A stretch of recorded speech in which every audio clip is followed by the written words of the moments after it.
I want to welcome everyone to the Fourth Circuit Court of Appeals today, sitting in the historic Greenbrier County Courthouse in Lewisburg. We have two very interesting cases that have been expedited and need to be resolved, and we fixed these two cases to be heard in Lewisburg on fairly short notice. We appreciate everyone, particularly counsel, being able to be here. As a point of personal privilege, I want to mention that this is a very special occasion for me personally, in that I'm a native of Greenbrier County, formerly practiced law here, as did my brother Eddie for many years.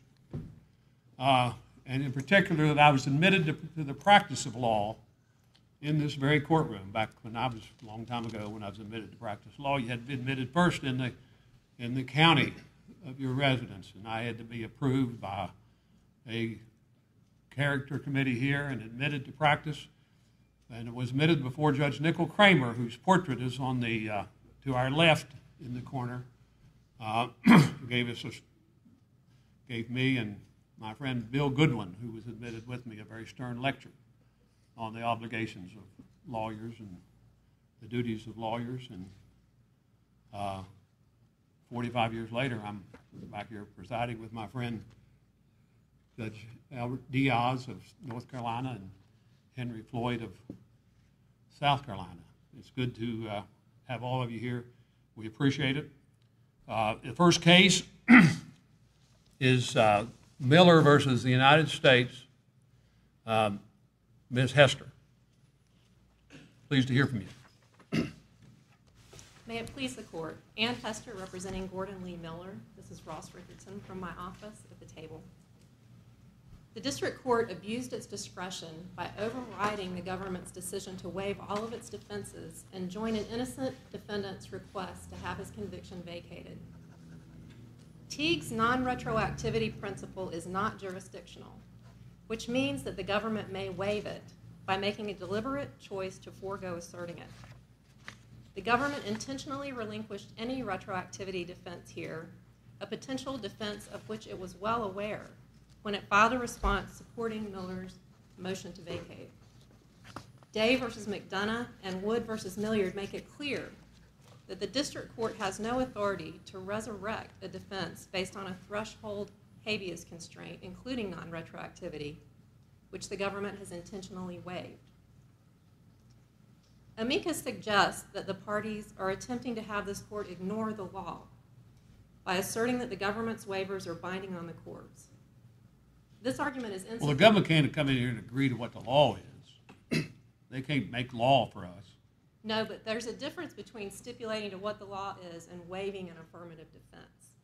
And waiving an affirmative defense is what the government has done here.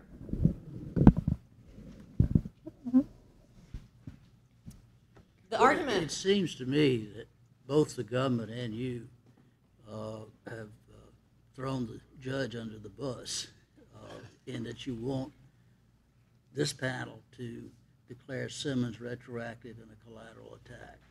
Is that a correct statement of the two sides? I disagree with throwing the judge under the bus, and I disagree with the judge's conclusion that Powell controls the outcome in this case.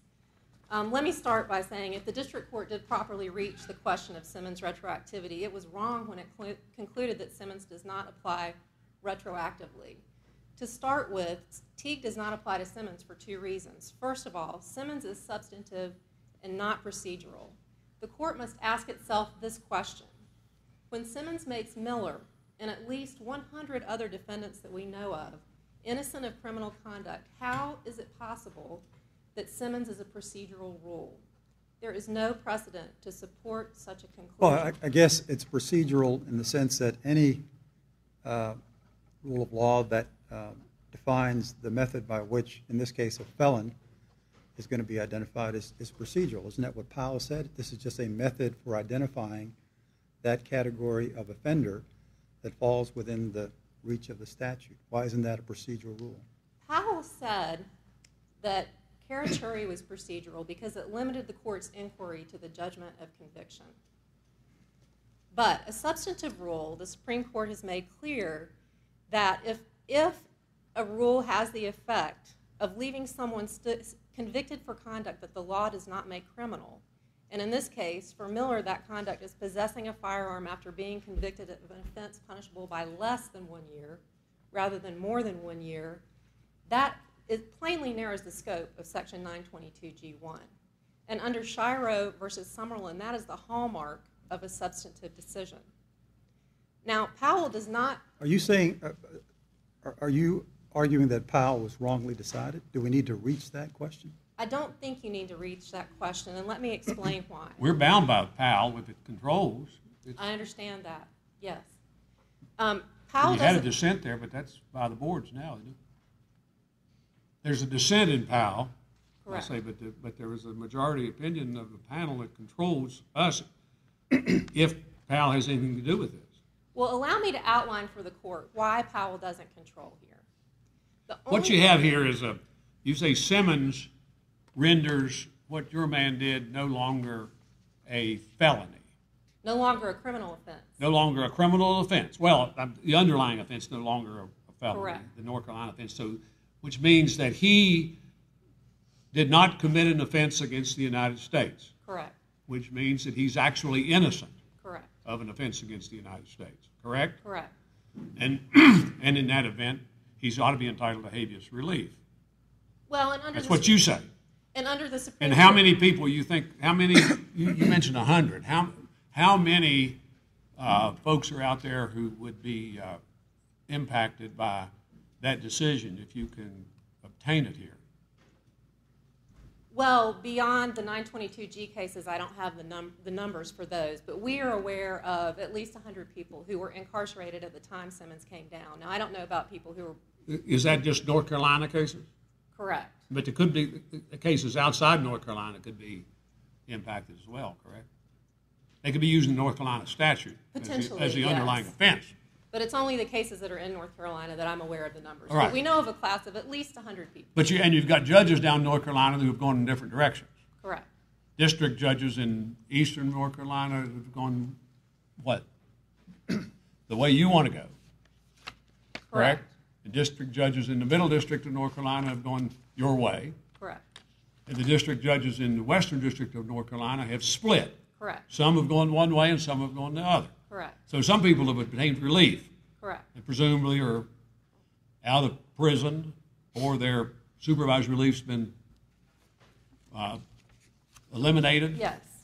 Or discharged or whatever you call it. But your man's one of those that didn't get any relief. The approximately 25 people that we are aware of who are innocent under Simmons who still remain incarcerated. And the question is whether Simmons is retroactive to provide them relief as well. So you're here for Mr. Miller, but you're really here for everybody. That's true. And the government agrees with you, This is also true. which is a strange situation that you come in here. Never Ms. Ray's- happened before. I've never seen Ms. Ray be in court agree with the other side before. She's here a lot, but never agreed with the other side. So let me explain. And that begs the question of whether or not we actually have a controversy in this case. Do we? Well, there is a controversy because the district court disagreed with us. So Right. now there's a controversy.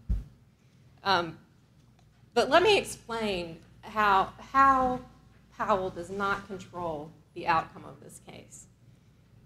The only way to reconcile Powell with Supreme Court precedent on the retroactivity of substantive decisions is to conclude that Simmons' holding extends beyond Carachuri. And this conclusion is correct for a number of reasons.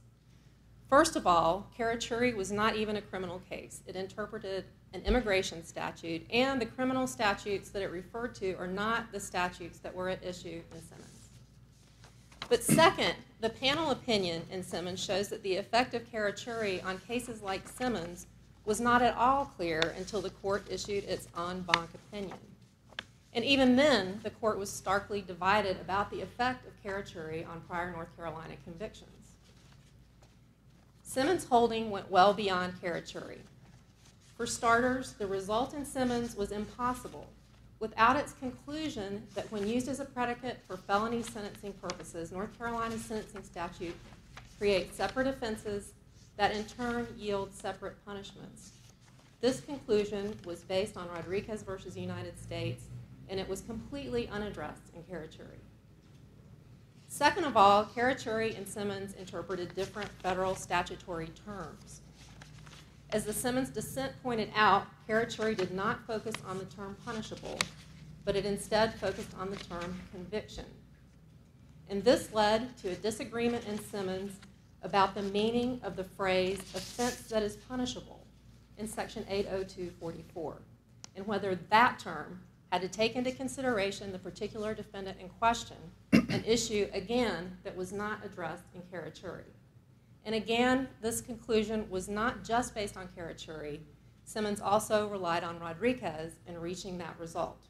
Does it make any difference to you, to your case, that your client is now in the position of his first bite for a 2255 relief, not a direct appeal, but it's his first time? Well, the fact that it's his first bite at the apple means that the court can consider this case under 2255 and doesn't have to go where the court went in Rice, the decision that the court asked for supplemental briefing on. I mean, there the defendant was having his second bite, and 2241 wasn't available to him, and so the government helped him get relief through a Rule 48 motion to dismiss. But that whole process isn't necessary here because the court has jurisdiction under 2255 to address this issue. But Mr. Dietz, representing the district court, basically, the ruling of the court, says that we don't really have any jurisdiction here because the COA wasn't properly issued. No authority for it. How do you get around that? First of all, merits-wise, that's just incorrect. The certificate was properly issued because Miller's claims raise a debatable constitutional claim. He doesn't have to show that a single judge ultimately would agree with him on the outcome of those claims. He ultimately meets that low burden by arguing that his due process rights were violated in two respects. First of all, because he was convicted based on conduct that is not criminal. The Supreme Court has held that that is a due process violation. But second of all, because the district court deprived him of any remedy, and that again is another due process violation under Hicks versus Oklahoma. But the district court never used the magic words due process, did it? I mean, it implied that, but doesn't the statute require an explicit delineation of a constitutional violation? In this case, because the district court decided it based on retroactivity, and the two issues are inextricably intertwined, it's not necessary that the court come right out and say that it's based on this constitutional issue. But even if the certificate were not properly issued, the underlying requirements aren't jurisdictional. Again, like the Teague defense, they can be and have been waived by the government in this case. The amicus can't challenge the certificate. Well, the government can't agree to the COA again. I mean, they agree to the statute of limitations issue, but they can't come in and agree with the COA. You need a judge or justice of the United States to issue a COA. That's what the law says. Now, Judge Conrad issued one. So it's there. Correct. And the Supreme Court has said in Gonzalez versus Thaler that once the certificate is issued, that is the only aspect of that statutory requirement that is jurisdictional. The other two underlying requirements, that there be a constitutional claim and that the certificate state what that is, neither one of those are jurisdictional. And those are issues that the government can waive. But in any event, it hasn't asserted it here, and amicus is not a party who can assert it. Well, he's supposed to be supporting the judge. But he's the not amicus is supposed to be supporting the judge who issued the COA. Exactly. So he's not supporting the judge if he says the judge was wrong. Is he? In my opinion, no. I thought that's what you would say right off. So, Ms. Powell, that was part of the argument. Judge Niemeyer in Carachuri and Powell clearly indicated that Carachuri-Rosendo was a procedural rule. You can see that? Yes. Okay. He seemed to suggest, if not outright hold, in the last few paragraphs of the opinion, that Simmons should also be viewed in that light. It wasn't necessary to the holding in that case, but he seems to suggest as much, which is why that vigorous dissent by a judge who shall be unnamed but appears on the bench right next to me was as vigorous as it was, because it seemed to suggest that the scope of Powell went beyond Karachuri and might implicate the ability of defendants such as your client to get relief in subsequent cases. So why doesn't Powell control? I'm not sure I agree with the court that that's what the majority said, because the majority never talked about whether Powell was retroactive or not. In fact, it pointed out the government's position in Powell. The government had specifically stated in Powell that it believed that Simmons was retroactive. And the majority pointed that out and then made no ruling on whether Simmons was retroactive or not. And I suggest to the court that if there is any unspoken implication to that effect, it doesn't have, it's not a holding, it would only be dicta. But I'm not even sure that it says exactly that. I mean, what Powell said is the sole innovation of Karachuri was to limit inquiry to the defendant's record of conviction of itself, and then it explained that Simmons extracted Karachuri's interpretive principles and then applied them in a new context, which seems to me to suggest that the majority is almost acknowledging that Simmons, in fact, went beyond what Karachuri had done. Then it says, in doing so, we held that because no findings of recidivism or aggravation appeared in Simmons' state record of conviction, these enhancements could not be considered in determining whether the offense constituted a felony drug offense under the CSA. That suggests that this is a procedural matter. But that is only part of what Simmons held. I mean, for sure, Simmons adopted the Karachuri limitation that you need to look at the judgment of conviction.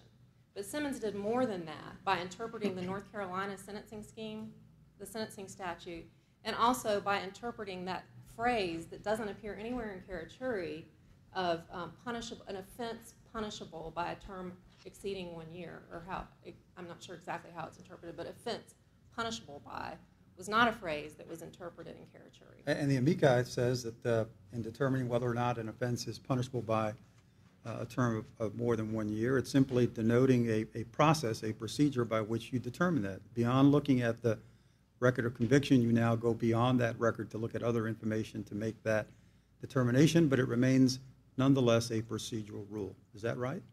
That is the argument that he's making.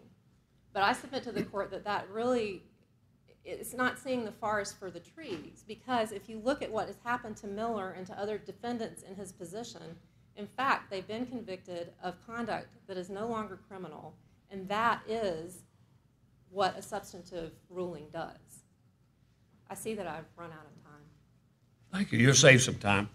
And the government's going to help you anyway. So. You get to open and close, and that's right. Now you get another argument on that same point by the government. Ms. Ray? Thank you, Your Honor. Amy Ray for the United States.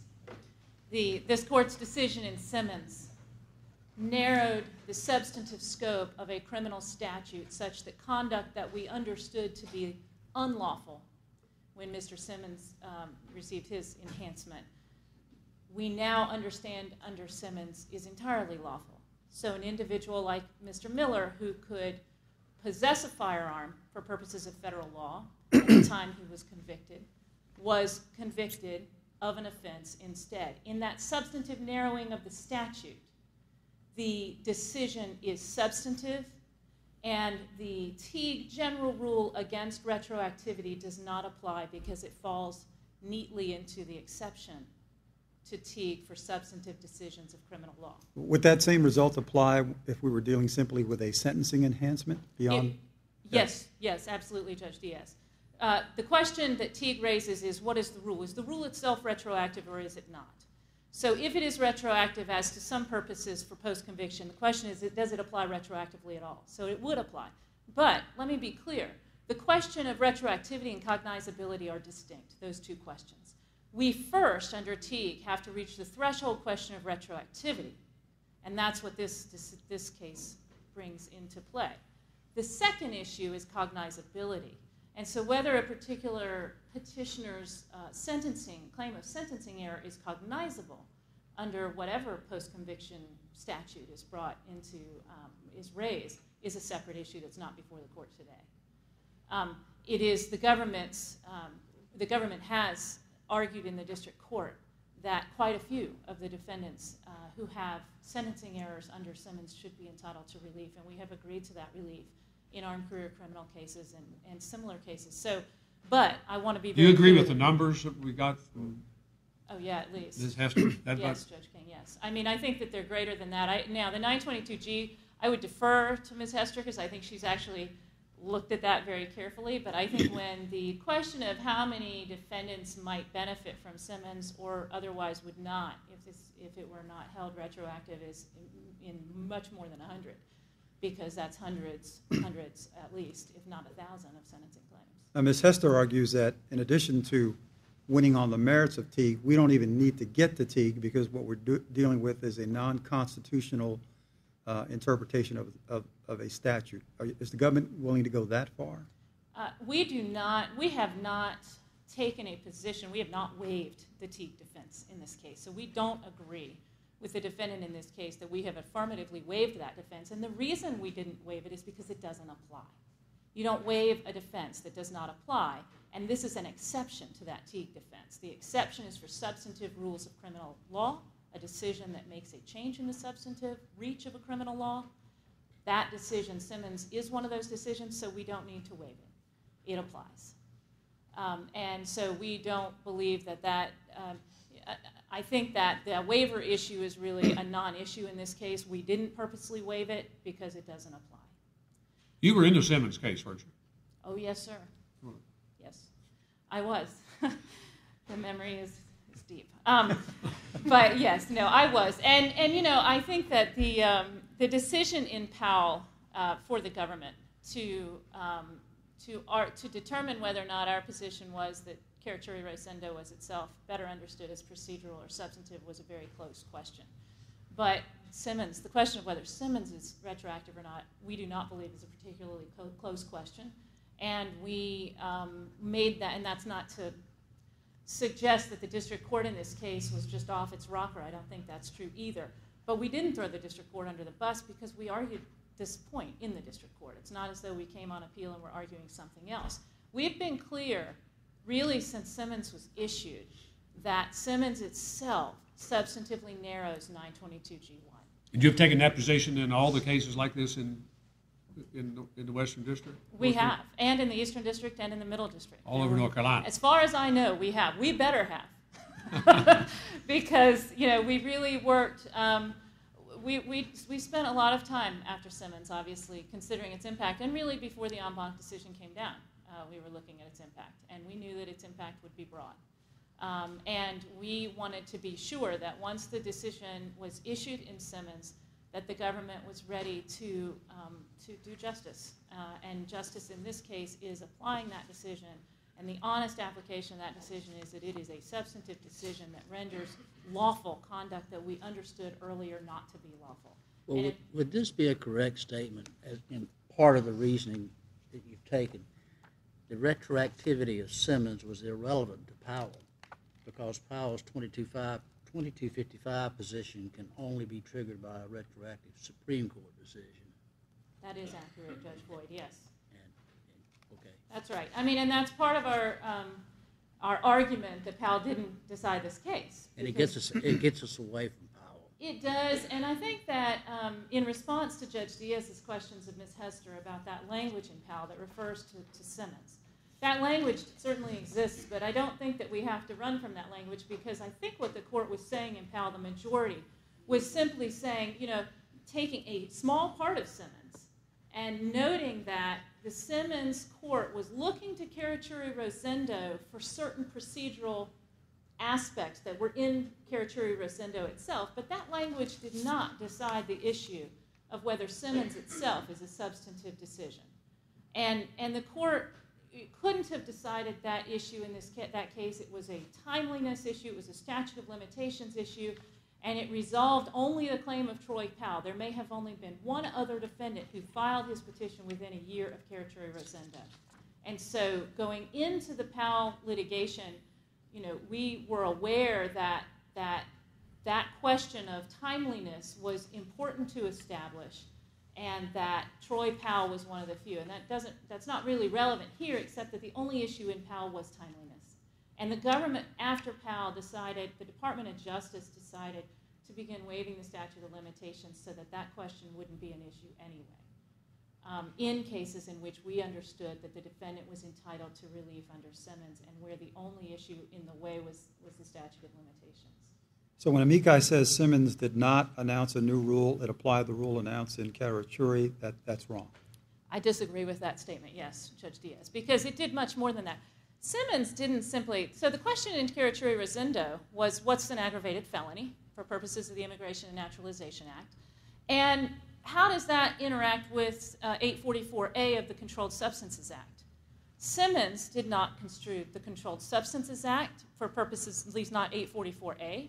It didn't also consider whether or not someone had committed an aggravated felony for purposes of the INA. It was not simply taking a rule and applying it to different facts. Indeed, it was, as the court recognized in Powell, extrapolating interpretive principles. And the government's position is that, and this is what we looked at when we decided the position to take in Powell, was that we didn't have any Supreme Court case that arose in an immigration context that did not apply to a criminal case that had been held to be a substantive decision for purposes of retroactivity. Every case that we found, Bailey, Santos, Skilling, Watson, all of them, arose in the context of a criminal case, and that makes some sense. So what we looked at was that at a minimum, a court had to take the Carachuri-Rosendo rule and apply it to a criminal case for it to be a substantive decision of criminal law. Carachuri-Rosendo itself did not do that. It answered procedural questions, but to the extent it could be considered substantive, did so only in a criminal, in an immigration context. So it fairly may have application, as this court held in Simmons, to a criminal case. But it was not itself a case that narrowed the scope of a substantive criminal statute. Simmons is. And it's inescapable that Simmons is because it's not simply a matter of what we look at. And in reference, Judge Diaz, to your question earlier, doesn't it sort of just change what documents we look at? No, we still look at the same criminal judgment we looked at before. The criminal judgment in North Carolina that we looked at before to determine whether someone was a Class H or I felon is the same. What we now know, though, is that just because any defendant could have received punishment of more than 1 year isn't enough. It narrowed that class of people who could be prohibited from possessing a firearm, and that was a substantive narrowing. It wasn't simply looking at a different document. Actually, we look at the same document. So Powell did not decide the case, the Simmons retroactivity, perhaps because the government, well, not but because it just arose in a wholly different procedural posture. This case, and one of the reasons we didn't use Rule 48, and we haven't tried to, we haven't looked for ways to get around the decision in this case, is because we believe that this court should properly issue a published decision holding that Simmons is retroactively applicable on collateral review. It does apply, it will have application to more than simply 922G1 cases. Why couldn't we just say you have used Rule 48? You've joined in the request that the conviction be vacated. We agreed to the motion to vacate, yes, Your Honor. The reason that this court should not... Well, so you have used 48. No, we haven't, Your Honor. We definitely have not. There's no... Well, you don't have any other authority to agree to a motion to vacate except under Rule 48 of the criminal rules that I can find. Judge King, with all due respect, we simply consent and agree that the motion should be vacated. We're not invoking any rule of our own. But you're saying the motion should be that his conviction ought to be vacated. Yes. All right. The government says that, and the government under the Rice versus Rivera and under Rule 48 has the power to do that. Yes. I mean, you could do that with all these cases expressly, and we wouldn't have to be here in Lewisburg. Well, only the 922G1 cases, but here's the difference. Because you want to put us in the position of having to rule on the retroactivity issue. This court will Isn't that right? Let me say this. I hesitate to say I'm putting the court in a position to rule on anything exactly. But here's the deal. Pardon my rather casual language there. 2255 is a motion that a defendant may bring. Rule 48 is a motion that the government may bring. The government, by consenting to a motion under 2255, is not bringing a Rule 48 motion. It's simply consenting that the defendant's motion should be granted. In the Rice case, they didn't cite Rule 48. No, but they filed The government did not cite Rule 48. Right, but the government did file a motion to They dismiss, filed a motion to vacate the conviction. Right, and we did not do that. But you agreed that the conviction should be vacated. We you did. said that in your pleading, and you Yes. said that in your brief. Yes, but one other thing that this court recognized in Rice is that Rule 48 is very much about the government's discretion. There is Otherwise, it's a very similar situation. It's a different statute and everything, but what had occurred in the Rice case was no longer an offense. That's what Mr. Rice was saying. That's right. What I did is no longer a violation of law, so I shouldn't be burdened by this conviction and be doing all this prison time. Right, but the difference is that none of the post-conviction motions that Mr. Rice could have used were adequate. They wouldn't work, and that was the first part of the Rice holding. And so what this court did was look at the fact that, and I think it was critical that the government had filed a motion in that case to vacate. Well, that's what you have to say, that it was critical they filed a separate motion. And the question is whether that makes a difference. Right. Because here you didn't file a separate motion, but you said, we agree. That's right, Your We Honor. agree. We agree that the conviction should be vacated. I wholeheartedly And agree with that. is that a distinction without a difference, or it is a distinction with a difference? It's a distinction that makes all the difference, as this court recognized That's in what you have to Rice. say to get us to the retroactivity question. It's also the question that what I would say based on the Rice decision itself, which recognizes that the whole point of Rule 48 is to give the government discretion. And that deference by the court to the executive's decision. Well, there's on separation of discretion. powers issues. That's Well, right. we said that And in that's there. right. And so in this case, the government has not used or exercised its discretion to file an affirmative motion on behalf of Mr. Miller. But you have exercised your discretion to join in the relief, and that's just King's point. The result, it would appear to me to be the same. Well, Judge Diaz, I think the result might be the same, but there is no exercise of discretion in analyzing the law and deciding whether or not the defendant or the petitioner has stated a claim for relief under 2255. We have no discretion on that. If the government reviews a motion to vacate and believes that the law properly entitles the petitioner to relief, I don't have the discretion to tell the judge that that's not true. I have to, on behalf of the government, give the court the government's understanding of the defendant's entitlement to that relief. There's no discretion there. Talk about the standing of the amicus to challenge the COA. Well, the government's position is that the amicus doesn't have standing. The only party with standing to challenge the issuance of the COA is the government. The government has not done that. And Gonzalez versus Thayer, the Supreme Court's decision makes quite clear that once that certificate is issued, it has served its gatekeeping function. So for whatever purpose, if the government were going to, and the government did not, again, exercise its discretion to assert that affirmative defense, the government is the party who would do that. We did not. Any challenge to that is forfeited, and Gonzalez versus Thayer is pretty clear, I think, about that point. What's the constitutional issue? The constitutional issue is one of due process, and I see that my time is up, but if I might respond very quickly. Actual innocence? It is, and it's Jackson versus Virginia, and I would note that the two cases cited by amicus in a footnote challenging that notion do not apply, and I think if the court reviews those are procedural decisions, not substantive claims of an erring of the statute, such that the defendant's conduct was lawful. Thank you, Ms. Ray. Thank you. Mr. Dietz, we've talked about you a lot. Now you get to speak for yourself. And Judge Conrad. Good afternoon, Your Honors. May it please the Court. Richard Dietz, appearing as court-assigned amicus counsel. Your Honors, I agree, and I think the district court would also agree that under this court's en banc decision in Simmons, Gordon Miller is actually innocent. I think the challenge in this case, and the reason that I'm standing here today, is there are a number of very complicated legal barriers that appear along the path that Mr. Miller and the government have chosen to take to seek this relief for Mr. Miller. And I want to start very briefly. I think the court ended with the certificate of appealability question, so I'll just address that very briefly. Candidly, I've raised that issue because I think the decision of this court is going to go one of two ways, either a published precedential decision that will set possibly hundreds of criminal defendants free or vacate their convictions, or alternatively a suggestion that this opinion be heard by the court, or this case be heard by the court en banc, and that Powell be overruled. I think either way, I thought it was important that the court consider all the potential issues in this case now before that opinion or that decision to go en banc. And I think that the point I made about the certificate of appealability is I agree this is not a jurisdictional question. As absurd as it sounds, the Supreme Court said in Gonzalez that if Judge Conrad had wrote certificate of appealability on his order and signed it and left it blank, it would confer jurisdiction on this court.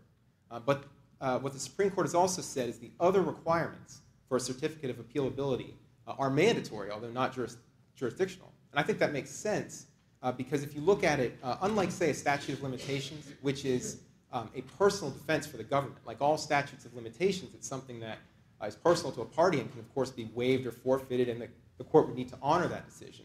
But the certificate of appealability requirements are really a protection for the court, and in fact, as the legislative history suggests, also for crime victims, because there seemed to be this just endless slate of habeas petitions and appeals, and they wanted some way to limit those. So in the AEDPA, Congress Well, if they said, can't be waived, then it sounds like their jurisdiction. I mean, you can't have it both ways. well, and I'll concede that I think my point is this court is not required to dismiss the appeal, but it's also not, as Mr. Miller and the government, I think, are incorrect in suggesting that the court also can't even consider the question. I think this court can address the defect in the certificate of appealability. I think it does not need to. But I just thought it was an issue that should be presented to the court so that it could be considered. Well, I thought you were supposed to support the district judge. Yes, Your Honor, and I'll He agree. issued it. That's correct. So you have to say, don't you have to say he's right? And that's why I Rather raised than it wrong, only you're because I saying think he's wrong to issue it. I don't think that Judge Conrad was wrong. I think that when he used that boilerplate language that this involved the denial of a constitutional right, he may have been using. Well, you say, you just got up there, the first thing you said is he's actually innocent. Now, if somebody's actually innocent, they're in a penitentiary or on supervised release, that's a constitutional violation. Your Honor, I've looked at the cases. I Is think it that's not? I think it's a difficult question. I'll concede there are some, there's Jackson versus Mississippi, there are some Well, it's at cases least that- enough for a certificate of appealability, substantial basis for claiming it's a violation of a constitutional right. Well, I'd refer the court. I cited some cases in my brief. Another example, I think, is Herrera versus Collins. There have been a number. That was actually a rare case was row. an actual innocence thing, right? That's right. And in those cases, the court has suggested that actual innocence itself is not a constitutional claim. And I think if you even look at the structure of the Constitution, the framers created a path for people. They haven't like actually Mr. Miller. spoken on it, but certificate of appealability doesn't resolve the thing. It just gives the court a right to consider it, or gets it up here, That's correct, Your Honor. right? Well, if it's already here, if there's a defect in it, I could issue a certificate of appealability today, couldn't I? I mean, it has to be one judge. Yes, Your Honor. And that's why I raised the issue only so the court can consider it, and I'll concede that the court can simply find that this issue has been waived or forfeited and can proceed to the merits. As I said, I just thought it was an important issue that the court ought to be aware of as my role as amicus. But I'll turn to what I think is really the meat of this case, and that's the Powell decision. And in Mr. Miller and the government's arguments, I think there's one point that sort of escaped the arguments, and that is that Troy Powell and Jason Simmons were in nearly identical factual situations. And that is both Troy Powell and Jason Simmons were arrested and convicted of a federal drug trafficking offense, and both had a prior North Carolina conviction for possession with intent to distribute marijuana. And so when Troy Powell came before the court and made the argument that he should be entitled to pursue his habeas claim because Karachuri provides him with his legal argument and it applies retroactively, and the court analyzed that issue, the court necessarily found that whatever the holding of Karachuri was, that it applied to Mr. Powell's situation. And I think that's an important point to consider because really if when the majority in Powell looked at the case and said, well, Karachuri actually is a different holding. It's not the same holding as Simmons. Then there would be no need to write an entire published opinion deciding whether Karachuri was retroactive. They could have wrote a one-paragraph opinion that said, thank you, Mr. Powell, but your argument here about Karachuri just doesn't matter for you. What matters is the Simmons case. And that is not a Supreme Court decision, so you lose. And I think the dissent in Powell also sort of made that point, that this was a case where Karachuri and Simmons, really on this issue, they are the same holding, which is that in a case like this, you can't consider what a hypothetical defendant's possible punishment would be. You look to the record of conviction of the actual defendant standing before the court, and you ask, could this defendant have been sentenced to more than 1 year in prison for this crime? And that is the holding from Karachuri. It's also the holding from Simmons. But wasn't it important in the Powell case that the 2255 was in fact untimely? whereas in this case, Miller, it's timely. Isn't that a big distinction between those two? That was the situation in Powell was, you're right, that the Powell case was filed after that Habeas 2255 motion was filed after the 1-year statute of limitations, and that's why in Powell, Troy Powell needed Carachuri, not Simmons, because he needed a Supreme Court decision in order to be excused from that 1-year statute of limitations provision. But I think the point is that the retroactivity analysis that the court undertook in Powell is the same Teague analysis that applies here today. So the fact that Powell is in a slightly different procedural circumstance says nothing about whether or not the decision on the Teague analysis is binding and controlling in this court today, and I think it is. And of course, that is what Judge Conrad found below. I thought Judge Conrad was relying on our unpublished authorities. No, I believe it's quite clear that the district court relied on Powell. It referenced those other opinions, and I agree that I think those are relevant. He cited several unpublished cases in the Fourth Circuit. That's correct, Your as Honor. Authority for That's what correct, he was doing. And I cited those in my brief as well. I've acknowledged that unpublished opinions of this court are not precedential. They're not. We're not bound by any of those. That's correct. But we're bound by the Powell majority. That's correct. But we're not bound by anything that's unpublished. That's correct, Your Honor. I cited those unpublished opinions, as I explained in the amicus brief, because I think it's relevant, although they're not precedential, that 10 of the 15 judges of this court have signed on to opinions stating that because of Powell and its finding of retroactivity and the fact that it applied to Simmons, that particular habeas claims were rejected in those unpublished opinions. I mean, I think I cited one of the those reasons only we make them unpublished, we've had to decide so many cases that we don't. Sometimes we don't study them as closely as we should. Well, that's right, Your Honor. But I think sometimes we don't have good lawyers like you all come up here to explain stuff to us. Certainly, Your Honor. I think when we get this kind of situation, we really need to get it right. In this kind of case, we really need to get it right. I mean, there's a lot at stake here for a lot of people, it looks like. That's right, Your Honor. That's why I think the response to that argument is that's absolutely right. And typically what this court does, you only need one published opinion. And then once the law is settled, all the opinions after that can be unpublished. And my argument would be you already have the one published decision, and that's Powell. And Powell controls. But Ms. Ray says Powell doesn't control anything. The Powell majority doesn't do it for this case. That's right. I understand the government's argument. I respectfully disagree. I think if you look at Powell, if you look first at the... It looks like most all the district judges in North Carolina have also taken a different view. Yes, Your Honor. I don't think that would be the first time the district courts have disagreed with this court, though, and I think this court will follow its own precedent. I understand that. But how many district judges have taken the other view? Yes, Your Honor. You're right. You were so How many? right. I heard you reference earlier that I think every judge in North Carolina, except the small set of cases in the Western District. How many have gone judges? their way. I don't know the number of judges. Do you know how many have taken a different view? No, I how do many not. have taken the same view? We've got at least one here. Yes, I know Judge Conrad. I think there are other. I'm not sure there's another case adopting Judge Conrad's reasoning. I think, as I'm aware, there are a number of cases that have been stayed or are being held awaiting this court's decision in this case. We have some that are waiting it too, Yes, Your Honor. that are already up here. Yeah. Two more brief points. I wanted to address, you mentioned the Rule 48, rule of criminal procedure, and the question of why not simply construe everything that's happened in this case. What do you think of that rule? Well, I think there, again, are some challenges. It gives a lot of power to the prosecutor. It certainly does. In fact, Your Honor, I was very surprised when I read the Rice opinion. I was unaware of that power. In fact, I'm not sure what executive clemency and the presidential pardon are for if the All they got to do is make a motion. That's right, Your Honor. But I think that is the law in the circuit. I think the challenge for using Rule 48. What's the law more than just this circuit? That's right. The D.C. Circuit at least has suggested that it can be done as well. That's correct, Your Honor. I think the point is that the court would really have to strain in this case to find that, number one, that Rule 48 was raised, and of course it's more than that because the requirement that a ruling by a lower court judge be appealed in a notice of appeal is a jurisdictional requirement of this court, and I think it would be very difficult for the court, number one, to construe the government's response as a Rule 48 motion, then construe Judge Conrad's order as somehow ruling on that motion, then construe Mr. Miller's Well, he didn't grant the appeal as relief. raising that issue. He did not grant the relief. He did not vacate the conviction. So he would have denied the relief that the government asked for.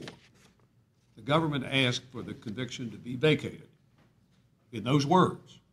That's The correct. defendant asked for it first. The government said they're right. It ought to be vacated. The judge denied the relief. So how can you say that he denied that he didn't rule on it? Well, and I He think did. He denied relief. He That's- refused to vacate the conviction.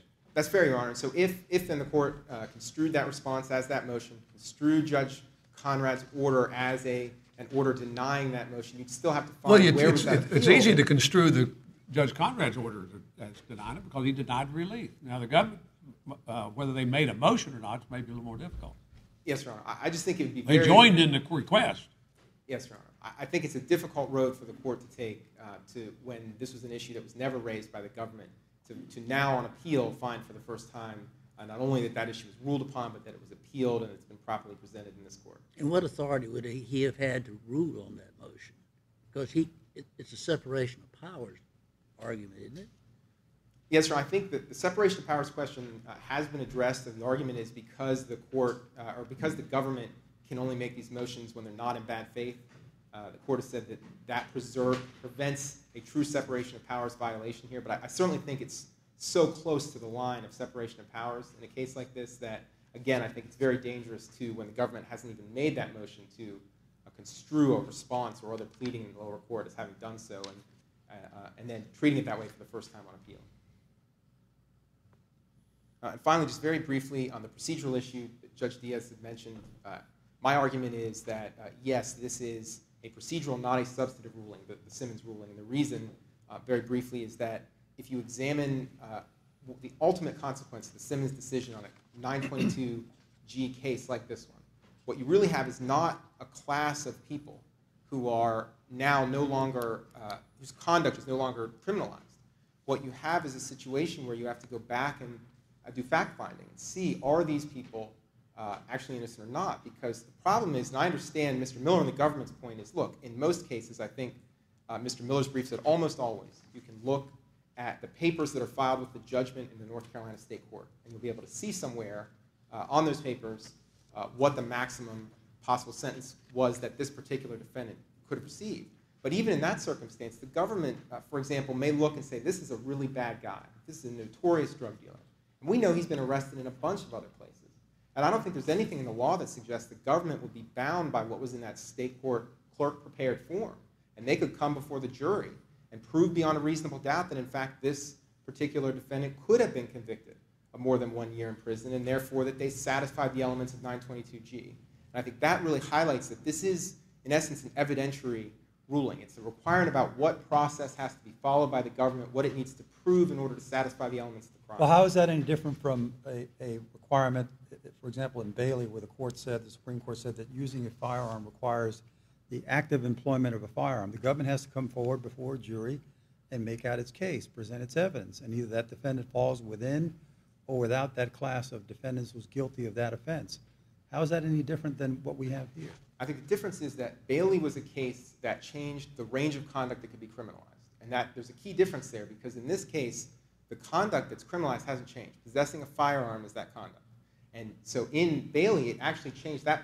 The evidence that was presented in that case, the question of whether this was something that could be considered use of the firearm, that conduct had actually been narrowed. It was no longer a crime. And that's a different situation than what you have here. Well, we've narrowed the class of defendants in this case. We've now said that it's not the worst possible offender, but an offender who actually was eligible to receive more than 1 year in prison. Haven't we done the same thing here? Well, my argument, Your Honor, is that no, the class has not actually been narrowed. That, for example, if you compare this to the cases, for example, in the Armed Career Criminal Act with the question of what is a violent felony.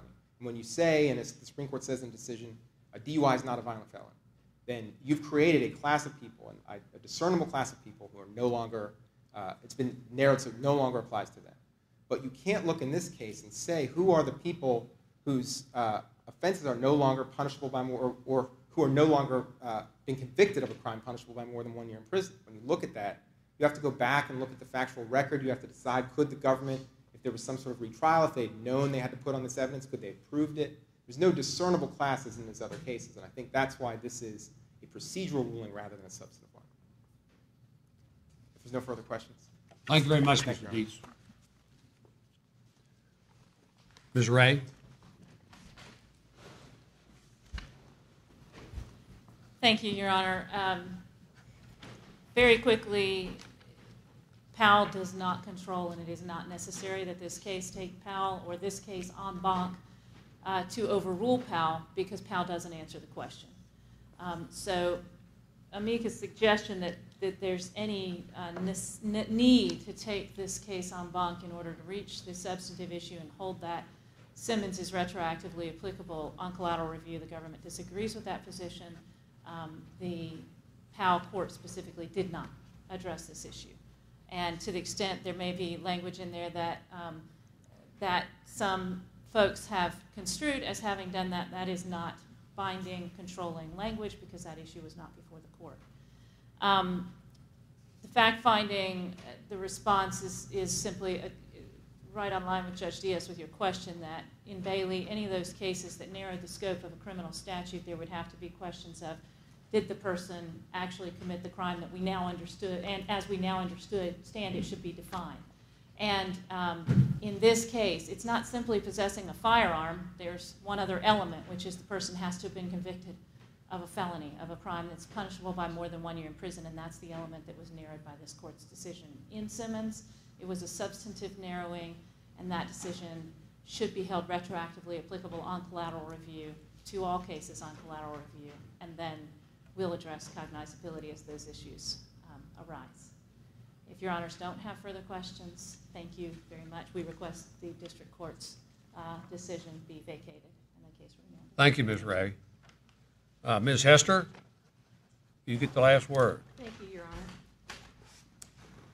Interpreting Powell, as amicus suggests, puts Powell and would put the holding of, in this case, directly at odds with Supreme Court precedent. And that is not necessary, because Powell did not decide the retroactivity of Simmons.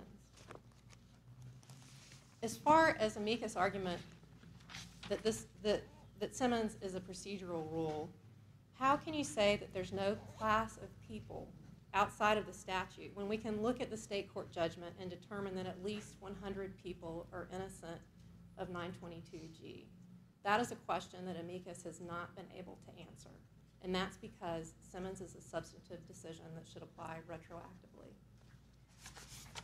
I would like to take a moment to comment on Judge King's inquiry about the Rule 48 motion. I just want to point out to the court that using Rule 48 would only put off the retroactivity decision, because the government can only use that in cases. Lots of times we like to put things off. Well, I can tell you that the cases that are going to bring this up are pending before the court right now and being held in abeyance. Because that's a good comeback. The government can only move to dismiss the 922G claims, and that doesn't address the sentencing cases in which retroactivity also has been raised. So deciding this on the Rule 48 issue will only put off for another day that's not too far down the road the question of whether Simmons is retroactive or not. Thank you. Thank you, Ms. Hester. We appreciate these arguments, and particularly Mr. Dietz, we want to thank you for your work as an amicus. He was assigned to handle this case by the court because no one was taken up to the judge. And Mr. Dietz, you've done a fine job, and we really appreciate it.